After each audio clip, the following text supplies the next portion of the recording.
A paparazzi reporter is now down on his luck and has to face an important decision. What is he going to do for his latest, hottest scoop in order to make some money and pay his bills? Well, that leads him to a place called Seagull Island, which is a tourist beach town, kind of similar to your typical Jaws small town like Peter Benchley had made. He goes to a section called North Beach, which is abandoned. It's forbidden for people to go there because it's said that a lot of swimmers have drowned there. There's been some accidents and some incidents. And when he gets to North Beach, he has a weird encounter, which is the fact that he finds a smashed up and damaged human skeleton and its remains just on top of the beach area. As he tries to investigate and prod further, he sees that there's some mysteries going on within this tourist town. And eventually he has a very strange experience, which is that he faces an atmospheric anomaly where all of a sudden the ocean starts changing before him, the sky starts changing before him, and he finds out that some way or another he's managed to enter a Twilight Zone type of area, which is a doorway to the prehistoric oceans and Cretaceous periods of many, many millions of years ago. That's right, Seagull Island's ocean by North Beach has now turned into a gateway, a doorway into the prehistoric oceans of the Cretaceous, where there are ancient giant predators lurking about. And now he has to wonder how all of this is possible. Is the town going to be safe? What exactly is going on here? And can he get his latest, hottest pictures and videos by venturing into the fucking Jurassic SeaWorld that this place has turned into?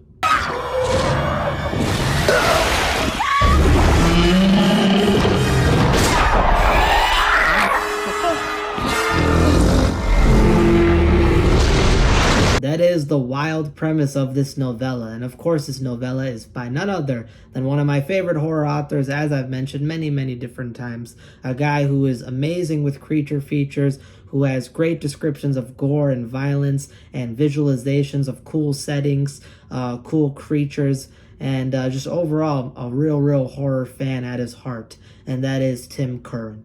I've said before that Tim Curran is the master of water horror. He does a really good job at just describing creatures and unknown entities that lurk within riverways, lakes, or even oceans, the deep blue abyss. So it's without no shock that this novel called Leviathan by him has to deal with some ocean threats as well. This novella came in a bundle package with his other novel called Headhunter. I already made a review for that. It dealt with the Vietnam War and some creatures and monstrosities lurking within that bloody battlefield setting. So you can check out my previous video on Tim Curran, which talks about that. But without further ado, let's get into talking a little bit about Leviathan and my overall thoughts about this novella as we wrap up this bundle package. Leviathan opens up with your main character, the protagonist named Johnny Horowitz, who's basically your typical sort of douchey, but yet charismatic, sarcastic, and rich reporter and journalist who is known for making a good source of his income from paparazzi pictures and getting dirty scoops off celebrities. You get name drops of a bunch of different celebrities that he's caught lacking. And unfortunately, right now, he's dealing with a bunch of lawsuits that are being held against him, of course, for some of his incriminating stuff and unflattering pictures that have made him a lot of money. His boss, Janet, basically tells him to lay low while he's facing these legal issues. And of course, he's unable to do that because he loves living a lavish life based off of his journalism. So he's got expensive car payments due. He's got gourmet meals he's got to eat. He's got house payments and other things. So he has to find some scoop or some story that's going to occupy his time for the next couple of months and make him some cash. This takes him to a tourist beach town, not unlike the town that was featured in the Jaws movie and Jaws book by Peter Benchley. This town makes all of its money on tourism. It's featured on an island, of course, with beautiful beaches, beach babes, bikini parties, and all these type of things, and of course your typical souvenir shops. But there's a specific section of the town that he's investigating called North Beach, which is basically closed off by caution signs. It said that a bunch of different people have swam out there and drowned, been crashed against the rocks, a very dangerous area to go swimming. So of course the police department for Seagull Island have been basically promoting that you should not go there at any means possible. But in order to get a scoop, Johnny Horowitz goes there and then starts basically prodding around and trying to get some scoops and some leads maybe some evidence for his story, and he finds a pile of human bones that are laying there with injuries and gashes and things inside of them. So right away he starts getting some evidence and then takes it to the police department. He's met by a second-in-command police officer who kind of shrugs off all of his stuff. He's not a fan of Johnny, and it seems like he's sort of hiding something, hiding some information, because whenever Johnny takes him to North Beach and tries prodding about what could have happened to swimmers and why it's closed off, he's not sharing anything behind basic information like, oh yeah, crabs, sometimes feed on carcasses, and a lot of people have drowned because of the powerful currents and stormy weather and smashed against the jagged rocks by the cliffside. So really, he's trying to hide something, but Johnny's trying to find out what that exactly is. Johnny then sits out by North Beach and tries to conduct his own stakeout when he all of a sudden has a very weird experience that comes his way. All of a sudden, his world starts spinning around him. He starts getting dizzy. His body starts to rapidly feel blazing hot and then icy cold. His gums and teeth start hurting. He feels like he's about to pass out or die at any moment.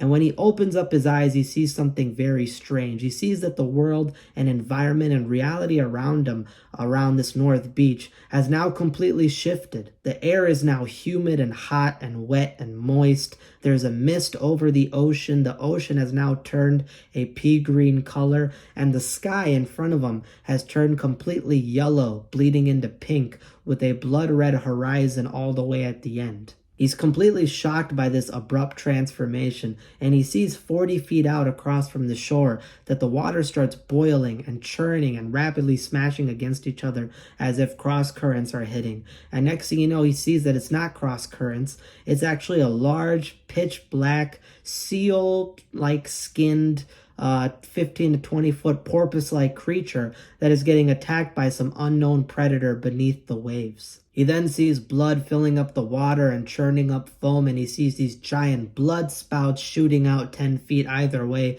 as this giant porpoise creature is getting attacked by something. And next thing you know, a massive pair of crocodilian jaws basically comes out, slices this thing in half, and starts gulping down a piece of it as it goes beneath the water. Johnny then realized that he's basically encountered some sea monsters, but not just any typical sort of mythical sea monsters. No, these were creatures that resembled the prehistoric ocean predators that we knew about many millions of years ago that existed during the dinosaur era. He then realizes that all of a sudden the world around him had momentarily turned into a Jurassic SeaWorld right before his eyes, and all of a sudden that doorway seems to close and the ocean of North Beach goes back to its normal grayish blue color, the sky returns to normal, the atmosphere returns to normal, almost as if nothing happened. But he knows for sure that he saw that bloody battle between creatures and something odd happened. He was transported back to some late Cretaceous period temporarily with that ocean, and it felt all too real. When he starts investigating some things around the town, he realizes that that place, North Beach, is considered to be haunted, kind of taboo, some weird omens around it, and that's when he starts trying to find some lead and contacts, some paleontologists or local historians that could give him some information. But meanwhile, he's going to head back to that area, see if that doorway can open up again, and he's going to go fishing for some evidence. He heads back there for a few days to go fishing with some heavy gear, and for the first few days he doesn't get much. It's his first time fishing, and he starts reeling in your typical normal fish, but eventually that doorway, that Twilight Zone-like experience that he felt, hits him all over again when that yellowish sky bleeding into pink comes back, that hot humid atmosphere and mist over the ocean returns, and that ominous green ocean appears before him when he starts seeing ancient bird life. Starts seeing some creatures with long necks, these long neck marine reptiles coming up above the waves some distance out. And as he starts fishing and trying to get his rod out, all of a sudden something heavy takes the line and nearly pulls him into the water. That is until he pulls it out and sees that it's a 6-foot orthocone, which for those of you who don't know, I'll show a picture of what an orthocone looks like. Yeah, it's a giant prehistoric squid thing with like a conical shaped shell. It's like a dunce cap cone. They get huge, but this one is 6 foot long. But he manages to snap pictures of it, snaps pictures of all the ancient prehistoric wildlife, and realizes that he was not hallucinating. No, this is somehow a real doorway, a gateway, sectionized only to this North Beach ocean and the sky, because behind him, the roads and houses and beach is all the same, but in front of them is this late Cretaceous prehistoric period, where all this wildlife is there. So he starts taking that evidence and then goes to meet with the guy named Matt Packard, who apparently has some history and information and gossip behind the town and the North Beach Ocean. You then meet Matt, who has all the information about this. Apparently he's had experience with this before, because back in the late 1930s, he's a very old guy limited to a wheelchair, known as kind of a crazy cook around the town.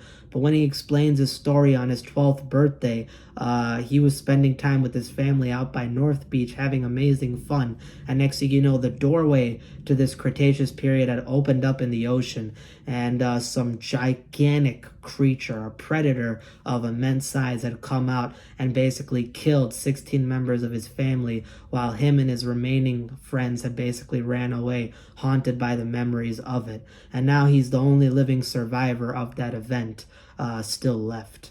After that, Johnny Horowitz realizes he gets the opportunity of a lifetime, because Hurricane Amelia might give him a shot as to having this Cretaceous open period gateway for longer up, because it's said to be that the reason for this is some magnetic disturbances within the atmosphere, sometimes caused by crazy weather or some unknown force. So Hurricane Amelia coming in could possibly cause that to open up for much longer than the limited viewing that he's gotten. And this would allow him to basically get $1 million opportunity. He could snag pictures of these creatures. He could find out a way to turn this into a tourist attraction. He'd be the biggest guy on the block, because he's just gotten a fast pass and front row seats to Jurassic fucking SeaWorld. And that's essentially the novel without me giving too much away.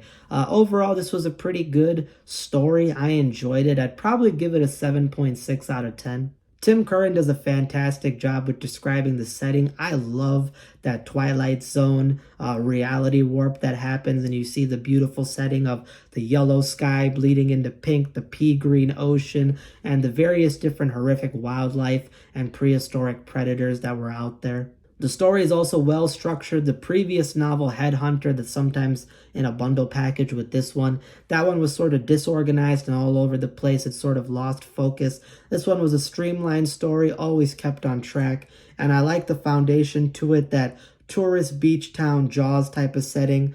The idea of this Twilight Zone gateway, doorway opening to the ocean and leading you back to a land before time, an ocean before time. I like the descriptions of the various different wildlife. Of course, these are prehistoric predators, so it's things you've kind of seen before. Although towards the climax, you get into some unknown, undiscovered predators of gigantic proportions and sizes. I can just show you some video clips of the scale of some of the things that these guys unfortunately run into later in the book. So here you go.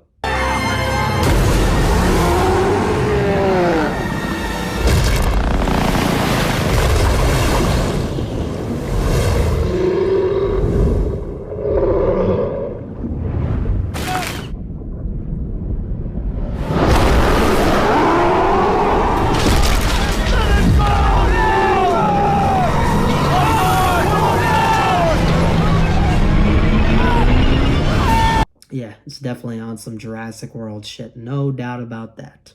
But I do have to say that the book got a little bit over the top at a certain point during the climax. It gets into that more B-movie thing, which was still fun, but I felt like it sort of strayed away a little bit from the prehistoric predator thing. You started going into more B-movie monster creature feature stuff, which was cool if that was established up front, but going from a prehistoric ocean to that sort of felt like, all right, we're getting into some Godzilla territory, basically. And I do have to say that the novel was pretty predictable. There's not much real twists and turns going on. So yeah, it was a fun time. I did enjoy it more than the previous novel. Nothing too crazy, nothing too substantial.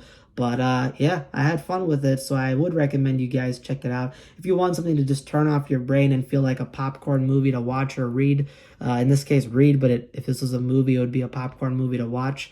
I suggest you go pick up this novella. Which leads me to the fact the next thing by Tim Curran that I'll be reading is his short story collection featuring 12 stories of his called Alien Horrors. And this one seems to be very well loved and received. It has 250 ratings, I think, on Goodreads with a 4.1 out of 5-star rating, which is a great score. And I think Amazon has an equally as good score, 4 stars out of many reviews or ratings. And that one goes full into the creativity of Tim Curran, with him being super imaginative and creative with aliens, all different types of alien-based stories. And I read some of the premises of those stories because it was on the back blurb, and they sounded very cool. So I am excited to read that. I'll be diving into that today. I don't know when the review for that will drop. Same with this one. This review will probably be dropping later because I got a bunch of reviews that are going to be pre-recorded on the back burner. But whenever it drops, I hope that one turns out to be a treat. That's all I got for today. If you guys enjoyed, hit that subscribe button, hit that like button, and comment down below. Commenting down below helps boost the videos up in the algorithm, gets more engagement, so I want to hear your guys' thoughts. Have you read this book? You should go check it out and maybe give me your thoughts. Have you read any Tim Curran before? What are some of your favorite ocean horror-based stories that you recommend that I should check out? And yeah, stay tuned for more content to come. Deuces. Arrivederci.